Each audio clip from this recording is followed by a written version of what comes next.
à 100 euros. Et puis cette prime carburant qui va pouvoir là aussi être doublée, passant de 300 à 600 euros sans condition. Est-ce que ça répond à une partie, en tout cas, des attentes des Français? En tout cas, du point de vue de la situation dans laquelle est aujourd'hui Sébastien Lecornu, il ne peut pas faire davantage, en fait, puisqu'on voit bien qu'aujourd'hui, et Sébastien Lecornu a émergé en politique, notamment après la question de la crise des Gilets jaunes, et que donc il a ça à l'esprit. Comment aujourd'hui faire une réponse proportionnée aux inquiétudes des Français sur les questions de pouvoir d'achat liées au carburant sans, entre guillemets, faire le même paquet de réponses qui avait été fait lors des Gilets jaunes. On se souvient, c'était un paquet estimé entre 17 à 18 milliards d'euros. Or, aujourd'hui, le gouvernement est dans une situation qui est bien différente puisqu'il a aujourd'hui 124,4 milliards d'euros de déficit public inscrit dans la loi de finances de 2026. Et donc, en fait, quand vous avez moins d'argent à pouvoir dépenser pour aider, on va dire, d'un point de vue conjoncturel, les Français, vous êtes obligé de resserrer les dispositifs. C'est pour cela qu'il resserre des dispositifs et vous ne pouvez pas non plus baisser les taxes de manière trop importante. Donc, il est obligé de devoir resserrer les dispositifs autour,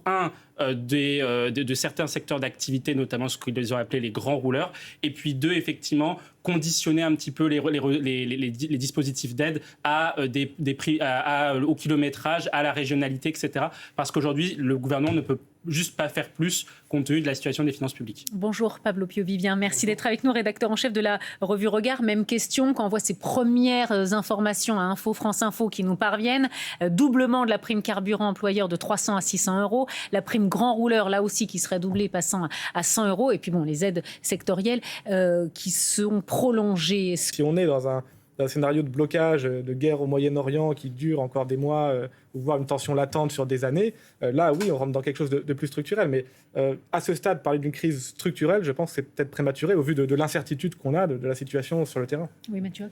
Justement, je voulais revenir dessus. Je suis d'accord avec ce qu'a dit Philippe Charlès dessus. En fait, quand on regarde aujourd'hui d'un point de vue structurel, il faut se dire, et je rejoins ce qu'a dit aussi Pablo, c'est-à-dire que le point, il est vraiment structurel.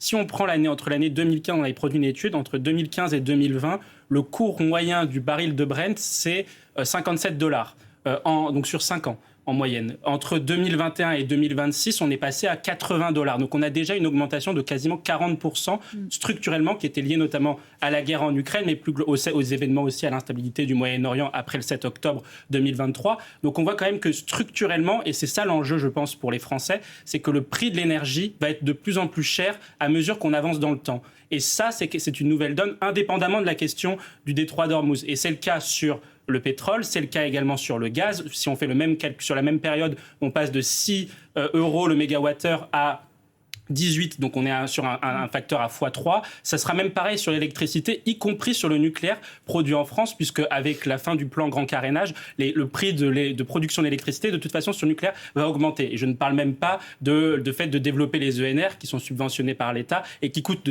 encore plus cher que le nucléaire. Donc, la donne que l'on doit avoir en tête aujourd'hui pour les prochaines décennies, c'est que de toute façon, le prix de l'énergie, quel qu'il soit électricité, gaz ou pétrole, va être amené à monter. Et donc, l'enjeu pour les responsables politiques, c'est de pouvoir adapter notamment la fiscalité, notamment en baissant par exemple la fiscalité sur l'électricité, aux usages que l'on veut promouvoir.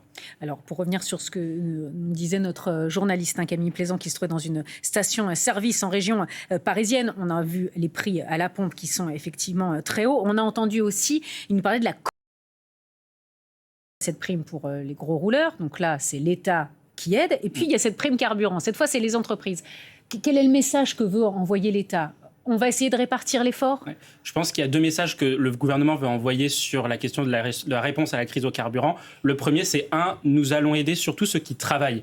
Et ça, c'est un enjeu qui est notamment révélé depuis la crise des Gilets jaunes. C'est que vous avez de plus en plus de gens qui travaillent dur et qui n'arrivent pas à vivre des fruits de leur travail parce que l'augmentation en fait, des dépenses contraintes, donc le logement, le carburant, l'énergie, l'alimentation, a augmenté beaucoup plus vite que la rémunération réelle. Et donc, beaucoup de gens qui travaillent n'arrivent pas à s'en sortir.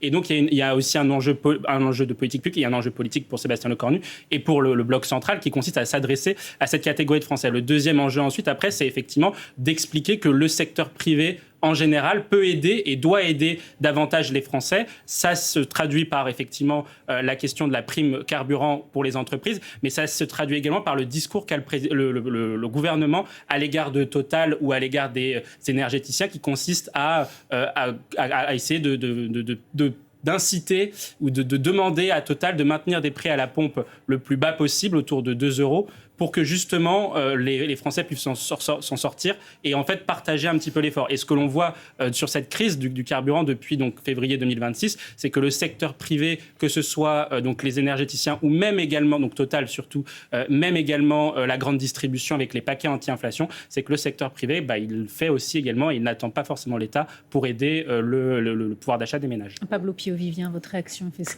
effectivement, là c'est une réponse mesurée, c'est-à-dire chacun fait un effort, l'État un peu, les entreprises aussi. Enfin, encore faut-il qu'elles le fassent. Hein, mais...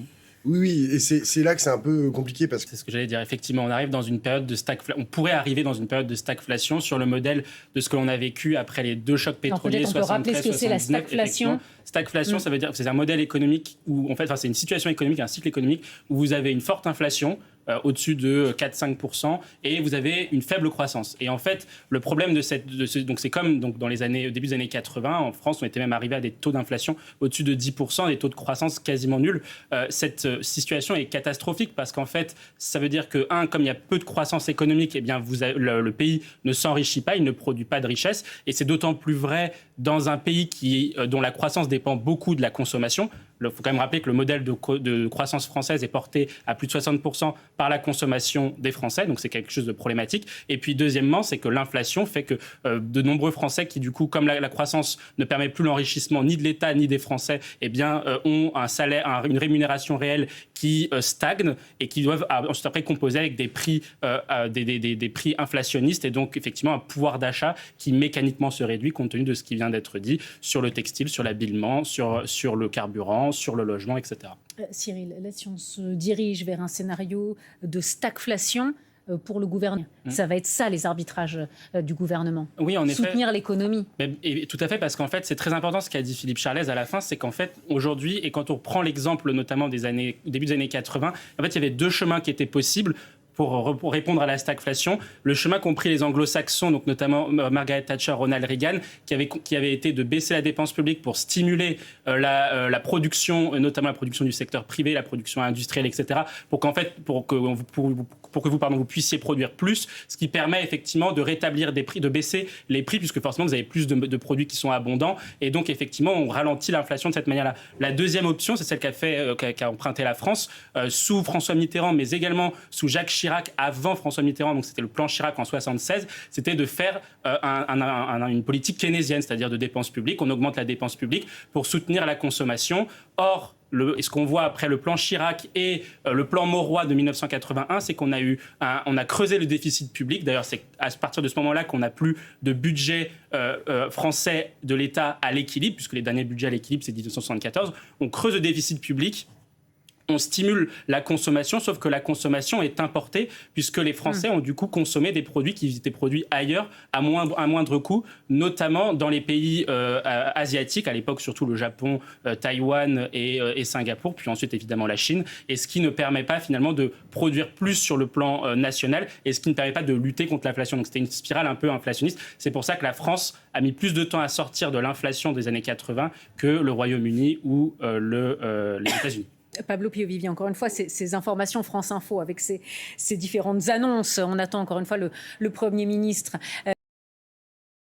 Ce qui permettent pour les Français d'avoir des tarifs à peu près contenus en ce qui concerne le carburant. Oui, en effet, il y a aussi, sur la réflexion de Pablo, pour la prolonger, si on donne un chiffre sur aujourd'hui le partage de l'impôt sur la société, 33% du produit de l'impôt sur société est payé par 0,1% des grandes entreprises, donc les fameuses 300 plus grandes entreprises françaises. Donc les grandes entreprises contribuent déjà beaucoup plus. Et elles arrivent toujours à faire des bénéfices énormes. Alors qu'elles ne représentent pas 33% de l'emploi en France, puisque 95% de l'emploi est dans les PME et les TPE. C'est dire le fric qu'elles se font. Non, ça veut juste dire que... Derrière, ils arrivent quand même à verser des milliards à leurs actionnaires. Et pour autant, le problème qu'on a aujourd'hui, c'est que là, on a un problème de compétitivité fiscale, puisque les rapports de l'OCDE disent qu'effectivement, la France est dernière en la matière, tiers, 42e sur 42. Et le véritable enjeu, surtout pour Total, si on prend l'exemple de Total de manière précise, c'est que si l'on fait une taxe sur les super profits de Total, déjà, c'est illégal d'un point de vue des conventions fiscales que la France a signées avec un certain nombre de pays. Prenons un exemple, Total exploite du pétrole au Nigeria, par exemple. Il est déjà taxé sur l'activité qu'il fait au Nigeria. Il est impossible. On ne peut pas taxer quelque chose qui est produit ailleurs. Exactement, on ne peut pas retaxer. De la même façon, ça se pose pour les ménages. Et deuxièmement aussi, c'est qu'on va affaiblir Total par rapport à ses concurrents. Alors effectivement, extra-européens, mais aussi intra-européens. Je n'entends pas intra-Union européenne, parce que beaucoup pensent qu'il faut du coup porter l'idée de la taxation des super profits au niveau européen. Mais la plupart des concurrents de Total au niveau européen, c'est les entreprises pétrolières britanniques qui, elles, donc, ne seraient pas assujetties à cette surtaxe, puisque pas membres de l'Union européenne. Et donc, effectivement, on va pénaliser Total par rapport à ses compétiteurs britanniques.